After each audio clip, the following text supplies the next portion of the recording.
So, nahuman na. Malog, hipos naman ang katungtuang hagdan. Kamang tistingan. Tistingan itong pasiga. Atong tanawon. Doon na ganit di mo sigas pagkaroon. Di na taka troubleshoot kay hapon naman. Sagdaan na ito na idili mo siga. Ita din mao man yun. Mabli yun. Bapo ay lahat. Mabli na. Yan ang didiri. So ato na iyon. Guys, mga lalabs, niyan sa dito din si Babaws Pusti. Kay ato nigi rehab din yung dapita. Kabantay pa mong asa ng dapit, magdi kay maklaro no. Asa ning dapita sa barangay Tuyo matong ayos pagkaron. Niya kaning ni ang patagbubilya. Kaya itong Elisa na kay kaning ni ang daan na kayo. Ay man. Ngano man ni? Ayaw ha. Napunggot. Dakong trabahoon. Tiharag man to. To'y urunon. So, kanilang takuto po sa. Ato magkauban nas ubos gyapon sa kanunay. Di ang kita. Hi. Kalisod pangita darara. Lakaw. Ya kare. Ilisan tani langasa sa kuno. Ato ilisan tang tangon tani. Ay kamay kayo. Adere.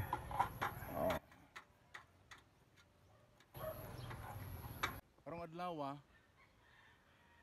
siga na gini. Siga na. Kumbate potol. Fire. Asa? Murang nitabyog. Din nagtapok naman din yung bahina kay mo ni katapusan poste nga mong gitaurag suga kay otdan naman tas wire, no? Otdan sa tas post mo sa kitapusan poste. Nas malo das ibabaw. Aghimo sa finishing touches sa ato ang gipahigayon nga street lighting rehabilitation dinhi. Niya mo ini kaning dapita mara makaingon na ta siguro nga mga 95% nga ato ang may mga 90% na ko napabalik ang tanang street lights barangay Tuyo. Mopas 100% kay gumikan do na pa may area ngo pa gyud nato mapabalik, no? Paningkamutan lang doon na pa yung mga kuan pahimo. Kuan nga kini sa pagkaron Oktubre 13, no? Oktubre 13. 2023 adlaw karon nga Biyernes. Ang ako ra gyud kasulti mao nga karong gabi una magsiga na ni ang area ha. Kaila ka asa ning area ha, i-comment lang des ubos, comment down below. Kay wa ka kay bawo ka asa ning dapita, di ka taga Tuyom. Nang la makaila ka ning asa ning dapita. Ako ipatuyo ko na. I-comment lang des ubos kung asa ning dapita katultol ka. Wa ka katultol din dili ka taga Tuyom. Mga kaubanan dia tapok na minute. Katapusan lang ni naganta mo glow asa ni dapita ay kung kaila mo nang nangayhay na ra ba day nilakaw na kana sa likod layo kayo. So nahuman na malog hipos naman ang katungtuang hagdan. Kamang tistingan itong pasiga. Atong tanawon og doon na ganit di mo sigas pagkaroon. Di na taka troubleshoot kay hapon naman.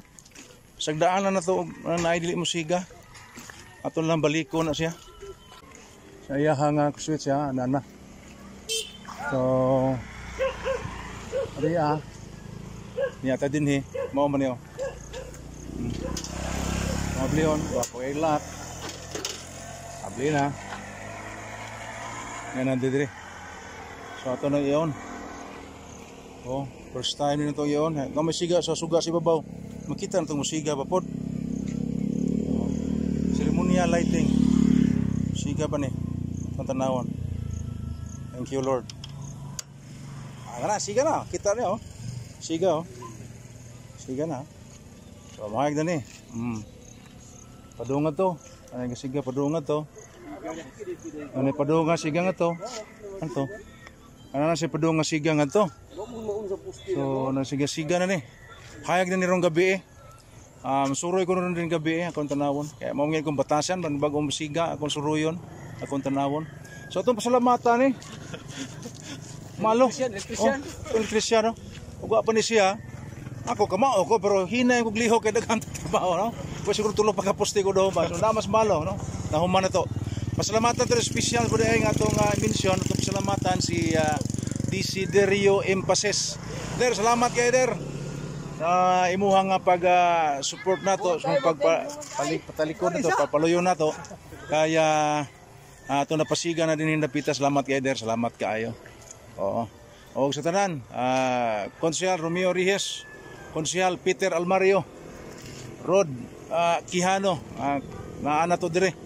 O labi na gyud sa ato ang barangay kapitan nga kanunay suporta sa ato ang mga labi na gyud pagpahigayon sa pag-rehab sa mga street lights. Salamat kay Kap Joey Babaw. O kaniyong tanan, tuyo manon, salamat kaayo. Bye bye.